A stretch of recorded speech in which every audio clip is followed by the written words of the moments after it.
Welcome to another edition of Canine Conversations. We're going to talk today about puppies again, and this entire show is dedicated just to puppies. Puppies. The first question I have, it goes out to, I can't make out your name because it was written, looks like in Hebrew. So it says, I have a Caucasian Ovcharka puppy, which is very young, only 8 weeks. What is the best approach to start her do's and don'ts, specifically biting on, playing with my kids, which are also very young, 3 and 6. What is the correct way to correct bad behavior in really young puppies? And I'm not talking about training, but basics, making her calmer, biting, plays, and such. So when you have a young puppy, the first thing you're going to need to do is you're going to need to regulate the dog's time out of the crate, the dog's time interacting, because a lot of times puppies are just acting like puppies, and when they do that, they often do stupid things like nipping and biting and chewing on stuff, and it's not that they're being bad, it's just that that's what they do as puppies. So what I try to do as much as possible, keep the dog in a crate when you're not supervising, when you're not directly interacting with the dog, when you're not doing constructive things with the dog, like training, walking, interacting, or anything like that. Let the dog have calm time. Puppies are going to sleep almost 20 hours a day because they just need to get their rest, they're growing and all that. The more you leave them to their own devices outside of the crate, playing with your kids, chasing your kids, chewing on the carpet, stuff like that, the more the dog is going to get really, really bad habits, and then you're going to need to undo them. But if you, in the beginning, just start out with the dog really structured, the dog comes out, the dog interacts, the dog goes potty, the dog does some basic training, luring and shaping, watch my puppy training videos, the dog will have a really easy time at learning what's acceptable and what's not, because the dog's not really going to do too much stuff that's not acceptable, because the puppy's going to be in the crate. So I hope that helps you. Go slow. Just do a lot of luring and shaping things with the dog. There's really no correcting puppies at this point. It's only going to be correcting you because you're not doing the right thing for the puppy. Be very firm, very strong with the puppy. Don't over coddle the puppy. I mean, people who do that usually build a really codependent dog, and that's usually not good. So hope that helps you. Watch my puppy videos and check out the member section, because there's a lot more puppy videos going in there as well. The next question goes out to Urban the DK. I hope you see this. I'm seeing it. I'm getting a female Swiss Shepherd puppy in about a month. I have well-taught younger kids who respect dogs, and I myself had 3 dogs so far, so not a complete beginner, but still, do you have any advice for me, anything I should be careful? But yeah, so the same thing I just kind of told the last viewer, and that is structure. The dog should be in a crate. The dog should have no time to just kind of wander around the house and pee on things, poo on things, chew on things, destroy things, bite your kids, bite you. Any of this stuff. The more you structure the puppy, the more the dog has this supervised time out. Just think about if you had a baby. If you had a baby, you put the baby in a crib, and when you want to interact with the baby, you take it out, you change a diaper, you feed it, you play with it, you hug it, you do whatever. And don't hug your dogs, but start luring and shaping, things like that. Get the dog to right away understand what you're going to expect from him. Make it super fair, make it super fun. Give the dog a lot of downtime, because when the dog has that downtime in a crate, it's going to learn to calm down, and then later it's going to be a better dog. So you just got to go slow. Puppies, everybody wants to spend all the time and do everything with the puppy the first few weeks, and then the puppy gets overwhelmed. It's a lot on the puppy. You need to let the puppy really decompress. So Sue says, we are going to be adopting a German Shepherd that was one of over 100 rescued from a horrid puppy mill hoarder. They were abused and neglected. Most of the dogs were approximately 2 years old. We had the opportunity to meet a number of the dogs, and after being rescued in January, they were showing varying levels of trust. Some are still very skittish, and understandably so. Any advice on how we can help the dog we got become more confident and trusting? We know it will take time and patience, but would love some professional advice. Well, you're going to need to go slow with this dog, and a lot of times people try to push the dog. So the first thing I would do with a dog that has these crazy fear issues and these insecurities is I would hand feed the dog. I would make sure that the dog sees that everything comes from my hand. If the dog doesn't take the food from my hand, at the very most I would do is drop the food on the ground near me and get the dog to be near me. I wouldn't touch the dog, I wouldn't handle the dog, I wouldn't pet the dog, I wouldn't cuddle the dog, because that's going to be too much pressure on a dog that wasn't really used to it. Let that come slowly, and take your time. There's a lot of videos of me on Bound Angels working with these kind of dogs in the shelters. You got to go slow. You can't emotionalize it. You can't coddle the dog and remind the dog, so to speak, of their bad experiences that they had when they were in this horrible situation. So just treat the dog like a dog. Go slow, hand feed, drop some food on the ground, let the dog see that it's all good. They're going to have a great time. There's not going to be any pressure. And then slowly, you'll build the confidence. Hand feeding builds that whole trust thing, and it'll give you a really nice, easy time training this dog. And good for you for rescuing that dog. It's really nice. Golden Wolf 248, what is hand targeting used for? My German Shepherd puppy chases the cat, who is able to get upstairs through a cat door and has a cat tree downstairs, and he chases a small dog. And they get in fights a lot. How can I help my puppy get along with a small dog? He gets along okay with the bigger dogs. Well, so I don't know what you're asking me the question about hand targeting is for, but you generally teach a dog to hand target. Sorry, that's Goofy getting in the shot here. Goofy, move. You teach a dog hand targeting so that they target the hand, and we put a post-it note on the hand, and then we move the post-it note to other things. It has nothing to do with what you're asking me, though. Your dog is chasing the cat. They fight a lot. How can I help my puppy get along with a smaller dog? Structure. You're going to need to structure. Again, I think so much of this goes back to the same question of structure. Don't let the dog just run around the house. You're really not doing the dog any favors by giving him all this freedom, and then the dog is reinforcing bad behaviors. The dog is learning these behaviors, and they're actually just kind of getting into his head more and more and more because you're not correcting him for those behaviors, and you need to stop. You need to kind of, get your pants pulled up tight, like my mother used to say, and just really man up and do something about this. You need to control the dog. And I don't know, maybe you're a woman, so if you're a woman, I take that back, but it's not politically correct to say that. Anyway, you need to control the dog. If you're a woman, you probably have a better time controlling the dog because dogs really respect women really well. Some of the best trainers I know are women, like Janet. Okay. Rafael Esparza says, how can I make my 4-month-old puppy stop biting my kid's feet following him when he's running or pedaling his bike? I know she's playing, but I'm afraid she continues that bad habit. So puppies do that. It's a 4-month-old puppy. There's nothing else you can expect from this dog. That's what puppies do. The way you can stop him from doing it is don't let him do it. Put him in a crate, put him on a leash.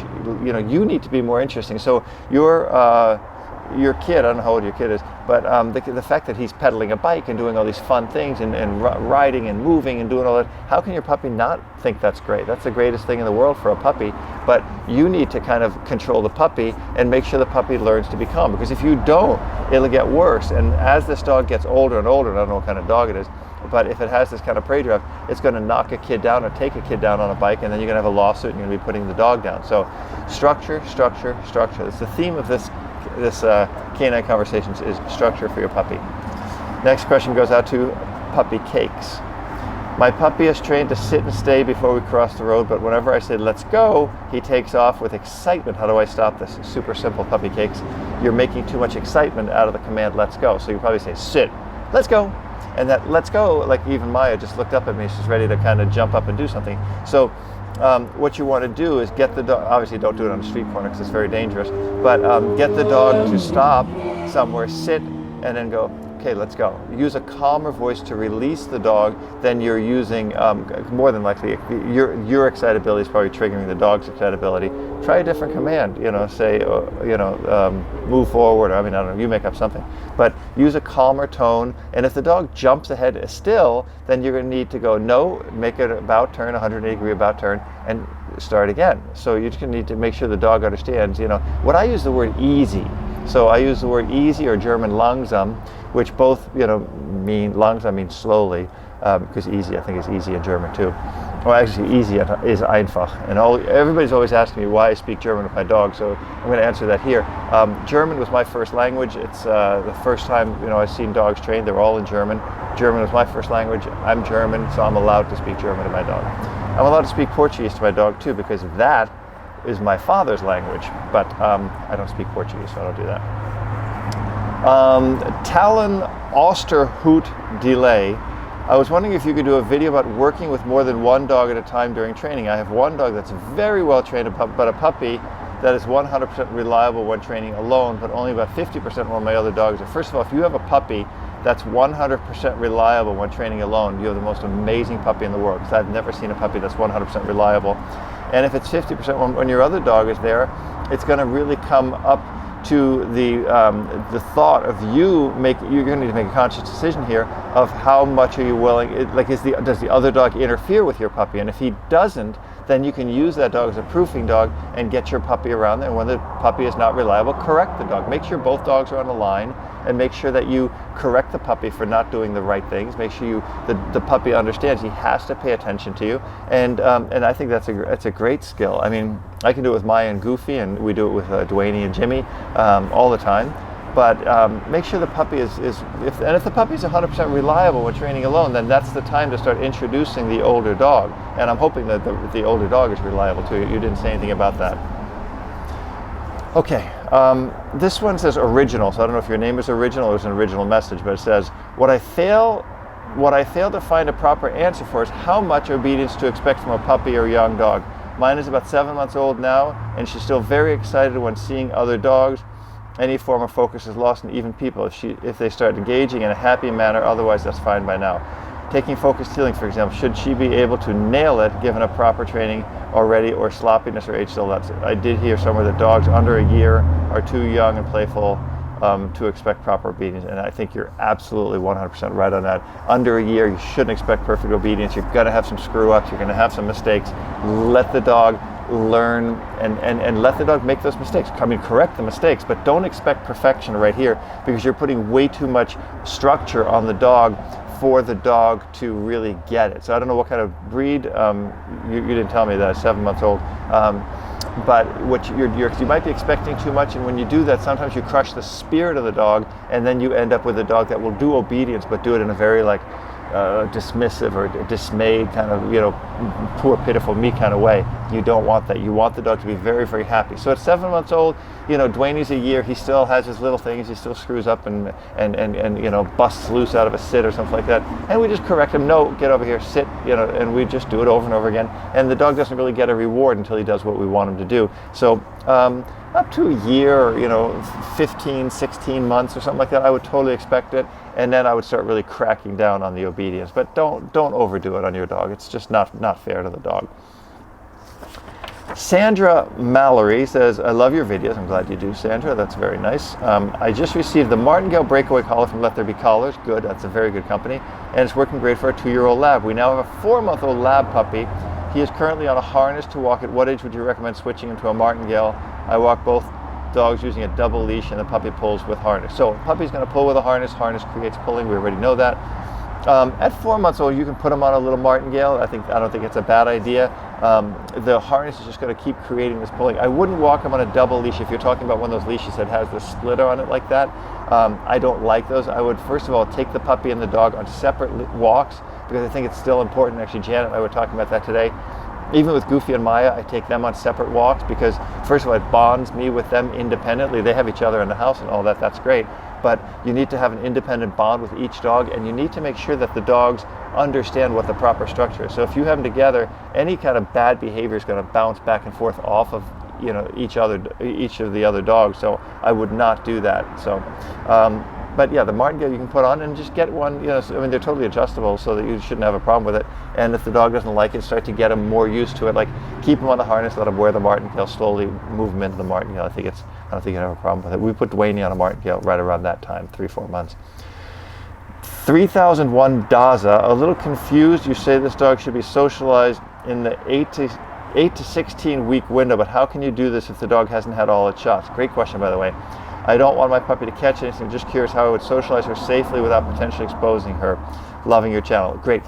So excellent question. So socializing your dog, the dog is going to catch parvo or distemper from an organic matter, from grass or from dirt or sand or anything like that. So as long as you're not putting your dog in that kind of situation, it's less likely. And I'm not saying it's impossible, but at about 8 to 12 weeks, the dog should have his second series of shots, and the dog has some immunity there. So what I would really be doing is having the dog in an environment where there's no organic matter, no grass or anything like that. Now, Janet took Dwayne out at 8-9 weeks in the neighborhood, and we didn't have any issues. I was scared to death. She's much braver than I am. But get the dog exposed to sounds and people and smells and textures and stuff like that. You can put the dog in the car and take him to Home Depot, or take him to a friend's house. Be careful in their dirt and their grass, because parvo and distemper can live for up to, I think, like 6 months or a year. I don't even know. You ask your vet. That would be a veterinary question. But But yeah, get the dog out, get the dog exposed to different things, different textures and stuff like that as early as possible, but just avoid organic matter and obviously avoid any other dog's feces or urine or anything like that. We'll get into the last two here. Be Still is the name. I have a 4-month-old 55-pound Borbal puppy. My trainer, who has an extensive training background, has me using an extra large Hermspringer collar. But you wrote Hermes, which is funny because I don't think Hermes makes a pinch collar. If they do, we've got to figure that out. An extra without the chain. He has me give the collar a hard snap with all I got when the dog gets ahead of me. So hard my hand hurts. Although I'm a petite woman, I feel like I shouldn't be snapping it that hard. Should I look for a new trainer? I mean, I think if you have a 4-month-old Borbal puppy, I mean, first of all, Borbals are a very hard dog. It's a very, very strong dog. But at 4 months old, I don't know if I would be using a large Hermspringer, not an Hermes, pinch collar, and hitting you, correcting so hard that your hand hurts. It's not what I would do. So, I mean, I'm not going to tell you to find a new trainer, but I would maybe just go talk to some other trainers and just see what they say. But it should be balanced. I mean, you do want to be strong with a Borbal. I will definitely say that because they're very, very strong dogs. You don't want them getting out of control because it's a very, very bad breed if they get out of control. So maybe ask around. I think you'd want to be a little bit more balanced than that. That's just my opinion. I mean, I don't mind correcting a dog, but what concerns me is he's 4 months old, he's 55 pounds, which is a nice sized dog. He's not huge, but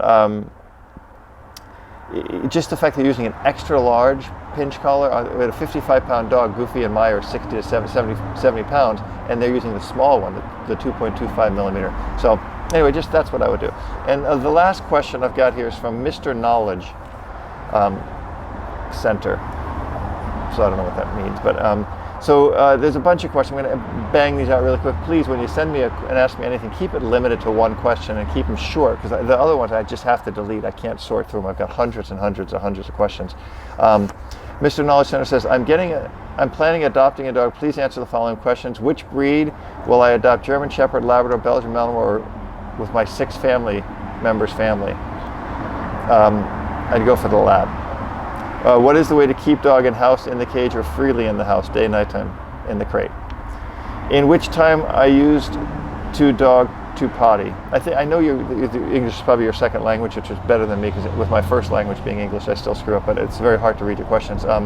In which time I use it? The dog has to potty every few hours. From how many age can I train my puppy? You can train your puppy starting day 1. I think that's important, How many times a day I will give meals to puppy or dog? 3 times. Dog bathing in weeks. I don't give dogs too many baths. That's usually it dries out their skin, but ask a vet or a groomer. And what is the best time to train a dog in a day? 3 times. Morning, noon, and night. That's what I say. So there's quick answers to a lot of questions. 7 questions, you got them. Usually I only do 1. So anyway, check out my new podcast on iTunes and Google Play. Download it. Give it a 5-star review when you do. Enjoy it. Check out my member section. There's tons of great stuff in there. Detailed lessons that are very different than the lessons on YouTube and Facebook, because those are just videos. The videos are longer in my membership section. They cover more of an in-depth approach to the training. They usually come with a narration tutorial. So hope you like that. Thanks for tuning in. See you soon.